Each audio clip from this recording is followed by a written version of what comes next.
Harta txikiak glutenik ez daukala, Bai. eta orain moda handia dago, gari gabe, glutenik gabe jaten, eske analitikak egin ditut eta intolerantzia eman dit gariari, tolerantzia eman dit irinari, Bai. eta jende asko idala garia jaten usteari, beste batzuk glutena, eta, bueno, aber zentzurik daukan hori ez, pixka komentatzen erun, nahi konsultan azte etortzen ezkedako, intolerantzeko analitika horiek eginda. Eta nik beti ere glutenatak kentzen dut, garia bakarrik kendu ez du kentzen, kentzen bali madut glutena da, glutena duten guztiak. Eta esan du glutena duten guztia, dia garia, makarroiak, gero ere kuskusa, gariti dator, bulgurrare bai, gero kamutare glutena dauka, oloa, bakarrika oloa dauka... Espeltak badauka, ketzen duzu baita espelta? Bai, espelta, eta hori oloa eta garagarra, eta zekalea. Apar pixka, ja, hasiko naiz honik entzen.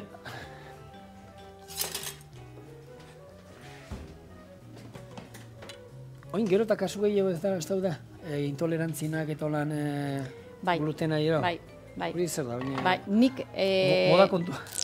Ez, nire teoria da, azkenian garia gaur egun egiten dute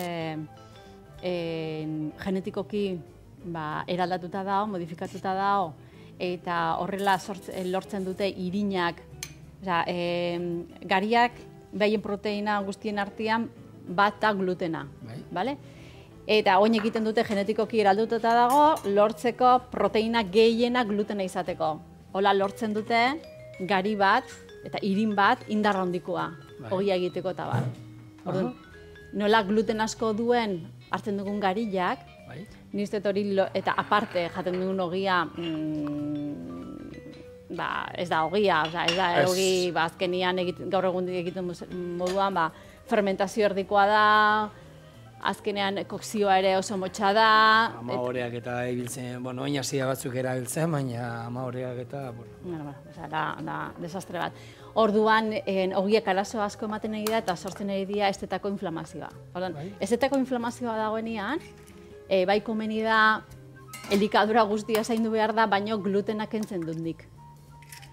Eta egiten da, bolara baten, este horiek bere tokira joan arte glutenik gabe egoten gara, 2 hilabete, eta gero glutena sartzen deu, eta hasten gara sartzen gluten suabenak. Oloarekin hasten gara, espeltarekin, eta proba egiten juten gara. Batzutan, batzutan gertatzen... Baten glutenatik besteetara aldea dago? Bai. Adibidez, oloarena, glutein auki berrian abenina dauka, eta da gluten suabeagoa dauka. Pasatzen dena gu balima deu garbiketa bat egitea, eta este horiek ondo kentzia, nik ez dut garia bakarrik kentzen, gluten guztiak kentzen dut, este horiek ondo denean, gero ja probatu iten deu. Batzutan, este horiek inflamatu dira ez glutenagatik bakarrik baizik eta esteak inflamatu daitezke, gaur egun hartzen dugu medikazio askorengatik, antiinflamatorioak, antidepresiboak, estomako protektore guztiak, ze gehiago, holako kortikoideak. Ibuprofenoak eta hori, jendea kirol munduan da, nik eta hemendik, dei bat denei, lotzarri ditze zait, eta jendea erotzen ari da, zenba jendeari dan, kirola egiten hasi baino lehenau, ibuprofeno bat hartzen. Gero, muskularrik ez izateko. Izu, korrika 2 ordu da amazkizunean, horre min inbar du, bai ero, bai. Naturala da. Eta egiten balimo zerbait egati da, ez. Molestiak sentitu behar die, normala da, dano sentitzitu, molesti neke badao, eta hor molesti batzuk egon behar die, baina hori holan da, hori gertatu egin behar da. Eta batzuk ez, horiek ez izateko, ibuprofeno bat, kirola baino leheno, ibuprofeno hartzen duen jendia dago. Bai. Hori programa baten hitzen genuen, janari antiinflamatoria nora direla, ez? Eta ni pasatzea zu igual kirul molduan, eta ni emakume tartian pasatzea zai. Juten zara emakume tartian zaude, eta batez da, murukon pixka dauka, eta ateratzen dute poltzatik... Kita daukia, kite supervivencia, zer behar duzu? Ibuprofenetario, izatetan hori poltzan ematen duzutela, ez?